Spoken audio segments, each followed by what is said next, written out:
बिस्मिल्लाहिर्रहमानिर्रहीम, अस्सलाम वालेकुम। आई होप कि आप लोग सब खैरियत से होंगे। मैं उम्मीद करता हूँ आप बिल्कुल ठीक होंगे। आज हमारा प्रोनाउन पे तीसरा लेक्चर होगा।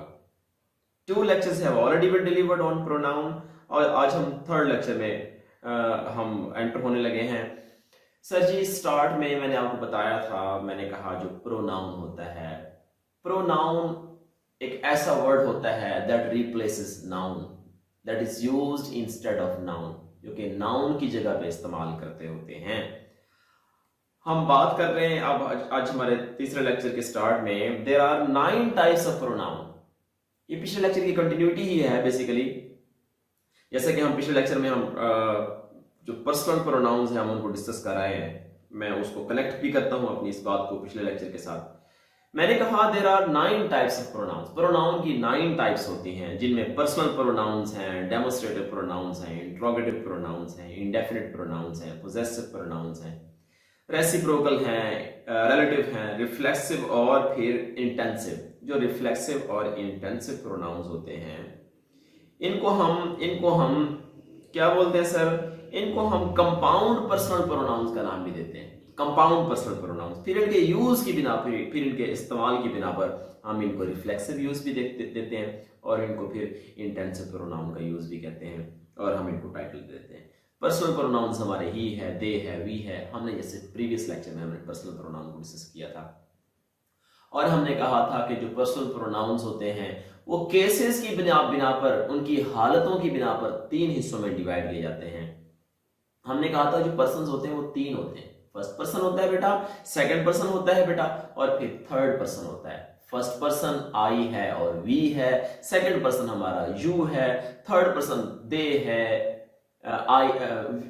दे है, ही है, शी है, इट है, वन है। ये हमारे थर्ड पर्सन प्रोनाउन है। और फिर हमने आगे उनकी हालतें देखी, हमने उनकी केसेस देखी। हमने कहा सब्जेक्टिव केस होती है प्रोनाउन की, हमने कहा पोजेसिव केस होती है, इनको हम जेनेटिव केस भी कहते हैं, और फिर हमने कहा ऑब्जेक्टिव केस होती है।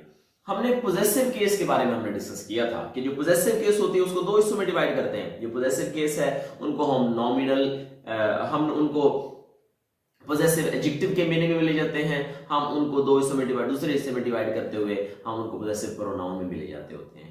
माई और माइन, आवर और आवर्स, योर और योर्स। हमने डिस्कस किया था हमारे प्रीवियस लेक्चर में कि जो पोजेसिव एडजेक्टिव्स होते हैं उनके बाद नाउन का आना जरूरी है। जो पोजेसिव प्रोनाउंस होते हैं उनके बाद नाउन का आना सर जी जरूरी नहीं है। जैसे दिस इज माई हाउस, अब माई के बाद हाउस का आना जरूरी होगा। अगर माई के बाद हाउस नहीं लगाएंगे तो सर वो हमारा रॉन्ग होगा। लेकिन आप कभी भी नहीं कहते दिस इज माइन हाउस, फिर आप क्या कहते हैं? दिस इज माई हाउस कह सकते हैं, या दिस हाउस इज माइन तो कह सकते हैं, लेकिन दिस इज माइन हाउस बेटा आप इस्तेमाल नहीं करेंगे। ये तो हमारी पिछली बातें थी। हाँ, आपको याद दिलवाता चलूं, हमने इट इज और इट्स में भी डिफरेंस देखा था। हमने वंस एपोस्ट्रोफी के साथ और वंस बगैर एपोस्ट्रोफी के भी हमने डिस्कस किया था। आज हम चलते हैं, लास्ट टाइम तो जैसे मैंने आपको अर्ज की कि हम पोजेसिव केस के बारे में हम बात करके आए। आज हम ये देखेंगे कि जो प्रोनाउन का सब्जेक्टिव केस होता है, पर्सनल प्रोनाउन का जो सब्जेक्टिव केस होता है, हम उसको कहां इस्तेमाल करते हैं। तो हमने यहां पर हेडिंग दे दी कि use of subjective case, use of subjective case, subjective case को हम कहां इस्तेमाल करते हैं। तो चलिए स्टार्ट करते हैं। हमने रूल लिख दिया यहां पे, रूल नंबर 5 में हमने कहा use the subjective case of the pronoun. बेटा प्रोनाउन की सब्जेक्टिव केस इस्तेमाल करते होते हैं कब? After state verbs, after then and after as. जो स्टेट वर्ब्स होते हैं यानी be form of the verb, is है, एम है, वॉज है, वर है, इनके बाद हम सब्जेक्टिव केस ऑफ प्रोनाउन इस्तेमाल करते हैं। हम इस रूल की एक्सप्लेनेशन देख लेते हैं। जैसे स्टेट वर्ब्स क्या है जी? इज आ गया। अब हमारे पास 2 ऑप्शंस हैं। Happy is him who has the wealth of contentment, या फिर हैप्पी इज ही। दोनों में हिम का इस्तेमाल किया हुआ है। दोनों ऑप्शन ही हमारे रॉन्ग होंगे। हैप्पी इज हिम नहीं आएगा, हैप्पी इज ही होगा। समझ आ गई कि नहीं आ गई? जैसा कि हमने यहां पे स्टार्ट में कहा बेटे, ये जो स्टेट वर्ब्स होते हैं, इज है, एम है, आर है, वॉज है, वर है, ऐसे अगर हम एक और एग्जांपल ले लें इसके साथ, तो आप क्या कहेंगे? आप कहेंगे इट इज मी होगा या फिर इट इज आई होगा। हु एम इन ट्रबल, बोलो जी। अब इज आ गया, स्टेट वर्ब आ गया, तो बेटा मी का इस्तेमाल नहीं करेंगे, इट इज आई इस्तेमाल करेंगे। और रिलेटिव प्रोनाउन जब आ गया उसके बाद आने वाला वर्ब जो है उससे पहले सब्जेक्ट के मुताबिक होगा, तो आई एम इस्तेमाल करेंगे। It is I subjective case इस्तेमाल करते होते हैं आफ्टर स्टेट वर्ब्स, तो इसलिए बेटा आई का इस्तेमाल करेंगे यहां पर, ही का मी का इस्तेमाल यहां पे नहीं करेंगे। तो इसलिए यहां पर देखें, मुझे यहां पर ही कर देना चाहिए, यहां पर टेक्सचुअल एरर आ गया, इसको हम गलत कर देंगे, ही लगा के तब हम इसको ठीक करेंगे। अच्छा जी, अब उसके बाद हम पढ़ के आए हैं कि स्टेट वर्ब्स के बाद, देन के बाद और एज के बाद हम सब्जेक्टिव केस ऑफ प्रोनाउन इस्तेमाल करते हैं। रूल क्या है, हम पिछली स्लाइड पर चलते हैं। मैंने ये कहा स्टेट वर्ब्स के बाद, देन के बाद और एज के बाद, या फिर हमें जब सब्जेक्ट रिक्वायर हो तो हम सब्जेक्टिव केस इस्तेमाल करते होते हैं। स्टेट वर्ब्स के बाद हमने पढ़ लिया, अब देन का जो चक्कर है ना, देन के बाद हम सब्जेक्टिव केस इस्तेमाल करेंगे तब जब कंपैरिजन सब्जेक्ट और सब्जेक्ट के दरमियान हो। ऑब्जेक्टिव केस इस्तेमाल करेंगे जब ऑब्जेक्ट का ऑब्जेक्ट के साथ कंपैरिजन हो, और पोजेसिव केस इस्तेमाल करेंगे जब पोजेसिव का पोजेसिव केस के साथ इस्तेमाल हो। तो एनी हाउ यहां पर आप देखें, अगर हमारा क्वेश्चन नंबर 2, हमारा पार्ट नंबर 2 है, हमने ये देखा कि जो देन होता है, देन के बाद हम सब्जेक्टिव केस इस्तेमाल करते हैं। जैसे अगर आप यहां पर देखें, she is more intelligent than me, यहां सब्जेक्टिव केस का कंपैरिजन ऑब्जेक्टिव केस के साथ तो हम करने से रहे, इसलिए हमारा अल्फा ऑप्शन होगा बेटे यहां पे wrong. She is more intelligent than I होगा, देन मी इस्तेमाल नहीं होगा। और अगर ज़हन में रख लें, और एक बात और भी ज़हन में रख लें, अगर यहां पर सी ऑप्शन आ जाए और वो कहे कि she is more intelligent than I am, और अगर साथ वो एम भी अटैच कर दे तो इट बिकम्स मोर फॉर्मल, ये मोर फॉर्मल हो जाता है। इसलिए अगर ये तीनों की तीनों ऑप्शन आ जाएं तो आप मी को क्रॉस करेंगे। अब आई आ जाए तो आई को आप एक्सेप्ट करेंगे, लेकिन जब आई एम आ जाए तो फिर आप आई वाला ऑप्शन जो है यानी बीटा ऑप्शन है उसको भी आप क्रॉस कर देंगे और किसकी तरफ चले जाएंगे, आप चार्ली ऑप्शन की तरफ चले जाएंगे। मेरी बात समझ आई? मैंने ये कहा है कि जब सब्जेक्ट का कंपैरिजन सब्जेक्ट के साथ हो तो देन के बाद सब्जेक्टिव केस इस्तेमाल करेंगे। अब मी ऑब्जेक्टिव केस है, आई सब्जेक्टिव केस है, तो डेफिनेटली हम आई की तरफ जाएंगे ना बेटे, मी की तरफ तो नहीं जाएंगे। और फिर आगे आई के बाद अगर वर्ब फॉलो कर रहा हो, अकेला वर्ब फॉलो कर रहा हो, तो बेटा that is considered more formal. इसलिए यहां पर अगर इन अल्फा और बीटा में देखा जाए तो बीटा हमारा जो है वो हमारा करेक्ट चॉइस है। अगर चार्ली ऑप्शन साथ she is more intelligent than I दे तो फिर हम चार्ली ऑप्शन की तरफ चले जाएंगे। मुझे उम्मीद है कि मैं अपनी बात अब तक पहुंचा चुका हूं। अब दूसरी बात मैंने आपको ये भी कही थी, मैंने कहा देन के बाद अगर कंपैरिजन है पोजेसिव का पोजेसिव के साथ तो फिर आप देन के बाद आप पोजेसिव केस भी इस्तेमाल कर सकते हैं ना। जैसे हम एग्जांपल ले लेते हैं, यहां पर हम इसको रिमूव करते हैं, यहां से इरेजर उठाएंगे, इसको हम रिमूव कर देंगे। अगर एक सेंटेंस में आपके सामने एक और लिखता हूं,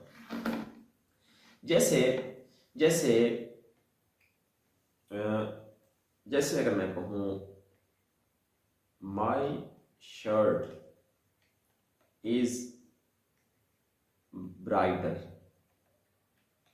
देन ही। अब my shirt is brighter than he, ये तो फॉल्स कंपैरिजन हो जाएगा।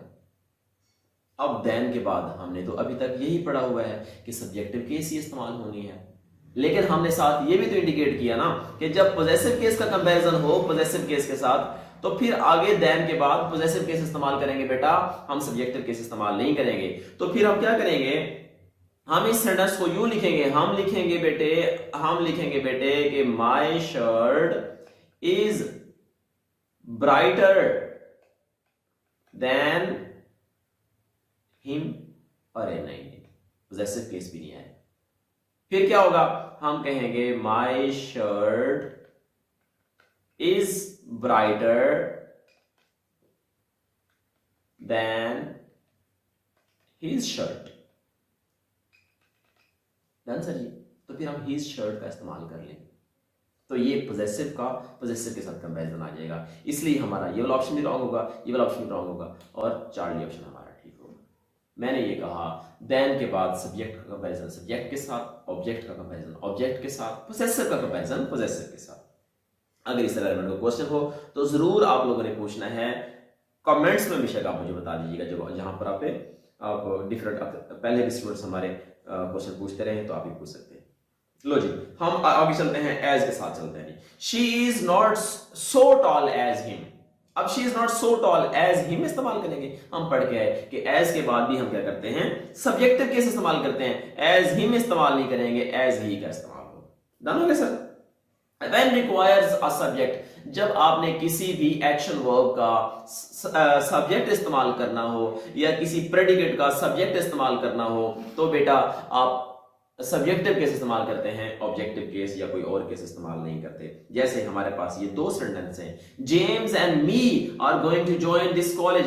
मी का जो इनफॉर्मल यूज है वो स्पोकन में तो इस्तेमाल होता है कि मी गोइंग देयर, लेकिन फॉर्मल में इसका इस्तेमाल नहीं होगा। जेम्स की तो possessive case subjective case same होगी, लेकिन इसकी तो सब्जेक्टिव केस और ऑब्जेक्टिव केस चेंज हो सकती है ना। तो हमें इस सेंटेंस में आ गया हमारा ये प्रेडिकेट, और प्रेडिकेट से पहले हमें क्या चाहिए बेटा, हमें प्रेडिकेट से पहले सब्जेक्ट चाहिए। तो जेम्स एंड आई होगा, जेम्स एंड मी नहीं होगा। Beta would be our right choice. लो जी, हमारा रूल नंबर हो गया 5 कंप्लीट। अब चलते हैं रूल नंबर 6 की तरफ। यहां पर सर जी हमें 6 कर लेना चाहिए। रूल नंबर 6 कहता है कि यूज ऑफ ऑब्जेक्टिव केस। बेटा हमने सब्जेक्टिव केस को स्टडी किया, बेटा हमने ऑब्जेक्टिव पोजेसिव केस को स्टडी किया। अब हम बात कर रहे हैं कि ऑब्जेक्टिव केस कैसे इस्तेमाल करनी है। तो हमने यहां पर रूल में तय कर दिया, क्या तय किया कि use the objective case of the pronoun, कि सर जी प्रोनाउन की ऑब्जेक्टिव केस इस्तेमाल करें आफ्टर एक्शन वर्ब, किसी भी एक्शन वर्ब के बाद, आफ्टर प्रेपोजिशन, किसी भी प्रेपोजिशन के बाद, आफ्टर बट के बाद। बट क्योंकि ये थोड़ा सा कंफ्यूजिंग है इसलिए मैंने इसको सेपरेट इस्तेमाल कर लिया। हम आगे चल के इसको बेटा डिस्कस भी करते हैं। मैंने ये कहा है कि use the objective case of the pronoun, किसी भी प्रोनाउन की ऑब्जेक्टिव केस बेटा आपने इस्तेमाल करनी होती है after action verb, after preposition and after but. चलते हैं, एक्सप्लेन करते हैं इस रूल को। लो जी, action verb, she forced him and me to go there। अब she force आ गया हमारा एक्शन वर्ब, उसके बाद आप प्रोनाउन लगा रहे हैं him, उसके बाद आप प्रोनाउन लगा रहे हैं him। तो एंड तो जो है यूनाइट करेगा, ज्वाइन कर रहा है him एंड I को, दो ऑब्जेक्ट को यूनाइट कर रहा है। एक आप ऑब्जेक्ट पोजेसिव केस में लगा रहे हैं, तो दूसरा केस आप सब्जेक्टिव केस में कैसे लगा सकते हैं। फोर्स आ गया एक्शन वर्ब, एक्शन वर्ब के बाद आ गया हिम एंड मी होगा या हिम एंड आई होगा, डेफिनेटली हिम एंड मी होगा, हिम एंड आई इस्तेमाल नहीं करेंगे क्योंकि एक्शन वर्ब्स के बाद हम objective case of the pronoun इस्तेमाल करते हैं सर जी। आफ्टर प्रेपोजिशंस के बाद भी आप ऑब्जेक्टिव केस का इस्तेमाल करते होते हैं। जैसे आप कहें फॉर्चुनेटली फॉर वी या फॉर अस इस्तेमाल होगा, क्वाइट ऑब्वियस बेटा हम फॉर वी का इस्तेमाल नहीं करेंगे। Fortunately for us the weather changed, beta would be our right choice। preposition है। और let के बाद भी हम objective case of the pronoun इस्तेमाल करते हैं।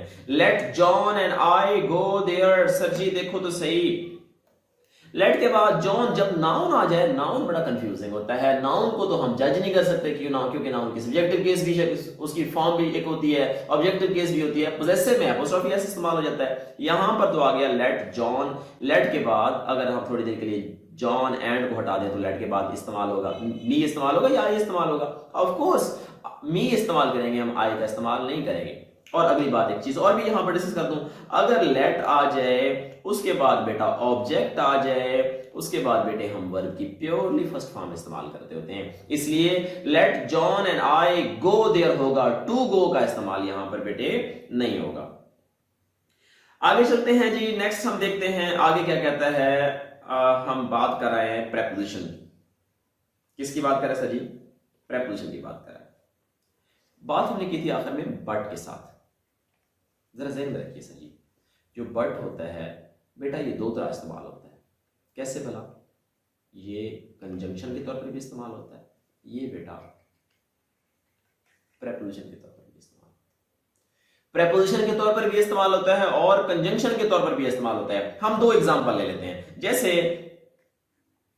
शी वॉज हैप्पी, बट मी या फिर आई वॉज सैड? बोलो, आई लगाओगे मी लगाओगे? बेटा ये आ गया प्रेडिकेट, और प्रेडिकेट से पहले हमें सब्जेक्ट चाहिए, हमें ऑब्जेक्ट नहीं चाहिए। बट के बाद ही क्यों आ रहा है? लेकिन यहां पर बट बेटे कंजंक्शन के तौर पर इस्तेमाल हो रहा है, और कंजंक्शन के बाद सब्जेक्टिव केस का इस्तेमाल करेंगे। दो सेंटेंसेस को ज्वाइन कर रहा है बट यहां पर कोऑर्डिनेटिंग कंजंक्शन के तौर पर। आगे चलें, एक और सेंटेंस लिखता हूं आपके सामने। There was no one but I या फिर मी। अब यहां पर बट प्रेपोजिशन के तौर पर इस्तेमाल होता है। जब बेटा बट प्रेपोजिशन के तौर पर इस्तेमाल होता है तो सर जी एक्सेप्ट के मीनिंग में आता है, और एक्सेप्ट के बाद अब खुद बताओ मी लगाओगे या आई लगाओगे? जाहिर बात है आप माशाल्लाह समझदार हैं और पढ़े लिखे लोग हैं, आप डेफिनेटली आई इस्तेमाल करेंगे, आप मी का इस्तेमाल सॉरी एक्सक्यूज मी आप जी oh my god, but I होगा, सॉरी मैं यहां से पेन उठा लूं, बट आई होगा या फिर मी होगा? आप श्योरली एक्सेप्ट के मीनिंग में आ रहा है तो बेटा आप आई इस्तेमाल नहीं करेंगे, आप मी का इस्तेमाल करेंगे। हो गया, क्लियर हो गया सर जी? मैंने कहा जब बट जब एक्सेप्ट के मीनिंग में आ रहा है प्रेपोजिशन के तौर पर इस्तेमाल होता है, बट जब कंजंक्शन के तौर पर इस्तेमाल होता है तो कंजंक्शन के बाद हम सब्जेक्टिव केस इस्तेमाल करेंगे, और प्रेपोजिशन के बाद हम क्या करेंगे सर? ऑब्जेक्टिव केस इस्तेमाल करेंगे। तो आप बट के लिए ये जरा मोहतात रहिएगा। अब ऐसे ही बिटवीन भी है, बिटवीन भी अमूमी तौर पर आपके एग्जाम में आता है। बिटवीन यू एंड आई नहीं होगा, बिटवीन यू एंड मी होगा, वो भी प्रेपोजिशन ही होता है। लो जी, हमारा अगला क्वेश्चन है, अगला जो रूल है रूल नंबर 7 होना चाहिए यहां पर, क्योंकि रूल नंबर 6 हम पढ़ाए हैं। यहां पर क्या होना चाहिए सर? यहां पर रूल नंबर 7 होना चाहिए। जस्ट वेट, मुझे यहां से इंक उठाने देंगे प्लीज, जस्ट वेट, ये काम नहीं कर रहा। एनीहाउ जी, हम इसी के साथ चलते हैं। Use possessive adjectives, use possessive adjective before a gerund. किसी भी जेरेंड से पहले आपने क्या इस्तेमाल करना होता है सर जी? आपने क्या इस्तेमाल करना होता है सर जी? पजेसिव एडजेक्टिव इस्तेमाल करते होते हैं। पजेसिव एडजेक्टिव और पजेसिव प्रोनाउन में हम डिस्कस कर रहे हैं, इसी वीडियो में हमने डिस्कस किया। जिस तरीके से अगर यहां पर सेंटेंस में देखें, I don't like your talking to her, I don't like you talking to her, यहां पे आ गया सर जी जेरेंड, और जेरेंड से पहले हम योर इस्तेमाल करेंगे, यू का इस्तेमाल नहीं करेंगे, इसलिए हमारा ये ऑप्शन ठीक होगा, ये हमारा ऑप्शन रॉन्ग होगा। So easy. उसके बाद नेक्स्ट रूल नंबर 8 है हमारा बेटा। रूल नंबर 8 क्या है? If who comes soon after the subject, subject के फौरन बाद हु क्लॉज आ जाती है, यानी एडजेक्टिव क्लॉज आ जाती है after the subject. No need of an extra subject word in a sentence, उस सेंटेंस के अंदर एक्स्ट्रा सब्जेक्ट वर्ड इस्तेमाल नहीं करेंगे। बड़ा ही आसान सा ये रूल है। जरा यहां पर इस ऑप्शन में देखें आप, he who does not work hard. Sir जी देखो तो सही, यहां पे आ गया हमारा subject, he who does not work hard, ये आ गया हमारा एडजेक्टिव क्लॉज आ गई। तो he who does not work hard, he can not succeed होना चाहिए या फिर कैन नॉट सक्सीड होना चाहिए? बेटा इन दोनों में से हम ही को हटाएंगे, तो तब जाके ये दोनों के दोनों सेंटेंस ठीक होंगे। यहां पर मुझे एक में से जो एच ही है ये हटाना चाहिए था, मुझे लिख देना चाहिए क्या करेक्ट सेंटेंस यहां पर नीचे, ही who does not work hard can not succeed. Low sir, ये हमारा करेक्ट ऑप्शन होगा। हमने कहा कि हु क्लॉज के बाद, जैसे ही हु सीक्स, ही फाइंड्स नहीं होगा, ही हु सीक्स फाइंड्स होगा। हम दोबारा ही इस्तेमाल नहीं करेंगे क्योंकि सब्जेक्ट हमारा यहां पर ऑलरेडी मेंशन्ड है। हमें मेरे ख्याल में यहां पर रोक लेना चाहिए। हम नेक्स्ट इंशाल्लाह वीडियो के अंदर हमारे रिमेनिंग प्रोनाउन के रूल्स हैं, हम उनको बेटा स्टडी करेंगे। Thank you so much.